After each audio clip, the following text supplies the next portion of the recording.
माता की दोस्तों, आप सभी का मेरे चैनल पर हार्दिक स्वागत है, हार्दिक अभिनंदन है।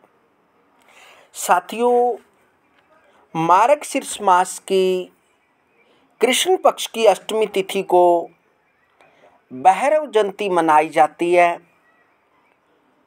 जो कि यह एक विशेष दिन होता है भैरव देवता की पूजा करने का। और इस दिन विशेषकर भैरव बाबा का पूजन किया जाता है। और इस दिन ऐसा क्या उपाय करें जिससे कि आपके घर में, कारोबार में या किसी भी कार्य में यदि आपको बार बार परेशानी आती है और आपके घर में बार बार तंत्र क्रिया होती है या कोई भूत प्रेत पिशाच डाकनी शाकनी मसान या किसी बुरी शक्ति का साया है, तो उसे किस प्रकार इस दिन ऐसा उपाय करके आप इन चीज़ों को दूर कर सकते हैं। यदि आपने उस उपाय को उसी समय किया तो अवश्य ही यदि आपके जीवन में कोई कारोबार में या आपके बिजनेस में या आपके वैवाहिक जीवन में या संतान में या किसी भी कार्य में आपको दिक्कत आ रही है और आपको लगता है कि आपके घर में नेगेटिविटी है और आपके घर में कोई बुरी शक्ति का साया है, तो उसे किस प्रकार दूर करें। तो इस वीडियो में आपको वो उपाय बताएंगे। और प्रत्येक वर्ष मार्गशीर्ष की जो कृष्ण पक्ष की अष्टमी होती है उसमें इस दिन वह उपाय किया जाता है। और इस दिन विशेषकर मार्गशीर्ष मास के कृष्ण पक्ष की अष्टमी को भैरव जयंती मनाई जाती है। इसे काल अष्टमी भी कहते हैं। इस तिथि को भैरव जी का जन्म हुआ था। इस दिन व्रत रखकर जल अर्घ देकर भैरव जी का पूजन करते हैं। भैरव जी की सवारी कुत्ता है, इसलिए कुत्ते का भी पूजन करते हैं।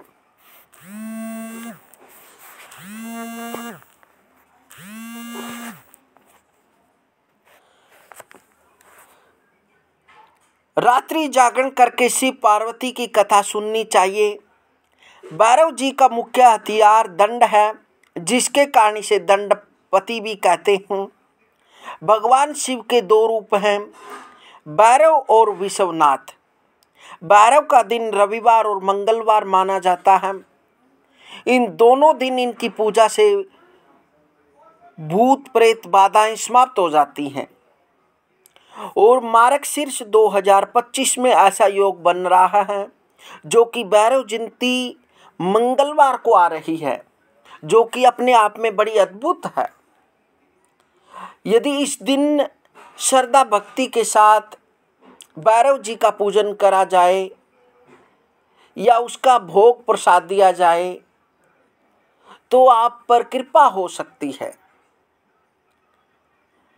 क्योंकि 52 भैरव हैं और 52 भैरव माँ के जहाँ भी शक्तिपीठ हैं वहीं पर 52 भैरव विराजमान हैं, जो कि माता के साथ भैरव का पूजन किया जाता है। इस दिन विशेषकर थोड़े ही 100 ग्राम तिल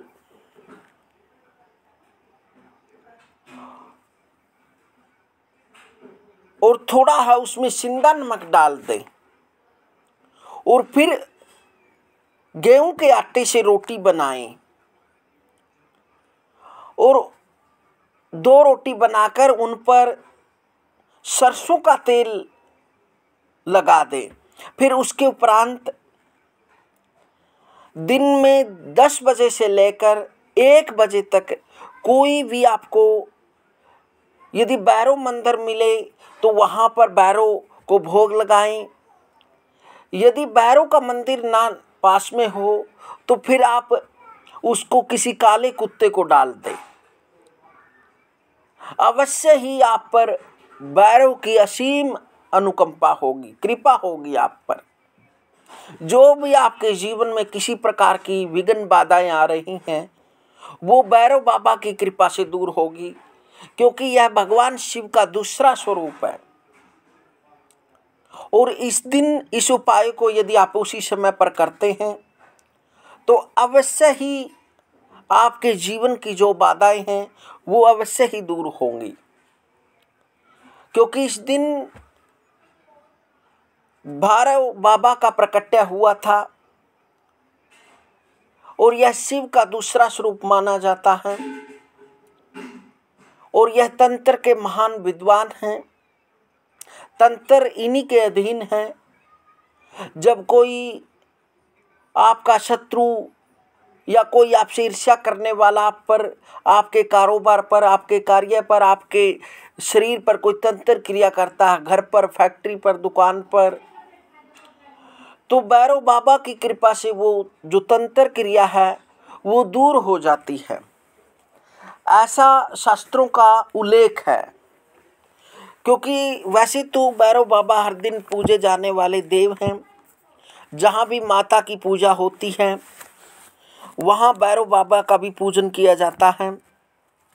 लेकिन मार्गशीर्ष जो कृष्ण पक्ष की अष्टमी तिथि है, यह विशेषकर भैरव बाबा की विशेष पूजा का दिन होता है।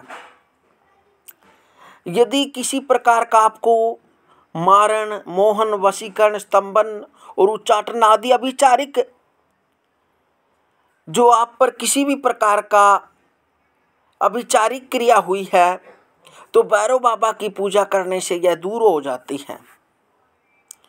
कई बार तंत्र क्रिया के कारण आपके शरीर में रोग हो जाता है, कारोबार बंद जाते हैं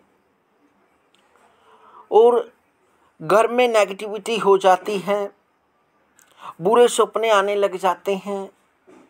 अनेक प्रकार के ऐसे लक्षण हैं जिसे लगता है कि आप पर कोई तांत्रिक क्रिया करा दी गई है। तो उस तांत्रिक क्रिया को दूर करने के लिए विशेषकर महाकाली व माँ दुर्गा व भैरव बाबा की पूजा की जाती है। और वैसे तो दुर्गा सप्तशती का पाठ करने से तंत्र दूर हो जाता है, क्योंकि जो दुर्गा सप्तशती के अंदर मंत्र है वो प्रत्येक अक्षर माँ का स्वरूप है। उसमें माँ ने माँ काली, माँ लक्ष्मी, माँ सरस्वती व सात्विक, तामस, राजस तीनों प्रकार के गुण उसमें दिखाए गए हैं। जो भक्त जिस इच्छा को लेकर उसको करता है तो उसकी सभी मनोकामनाएं पूर्ण हो जाती हैं। इसलिए इस उपाय को करिए, अवश्य ही आपको जीवन में जो परेशानी आ रही है, जो आपको कठिनाइयाँ आ रही हैं, जो बार बार आपको दिक्कत हो रही है, उससे अवश्य ही राहत आपको मिलेगी। हरि ओम।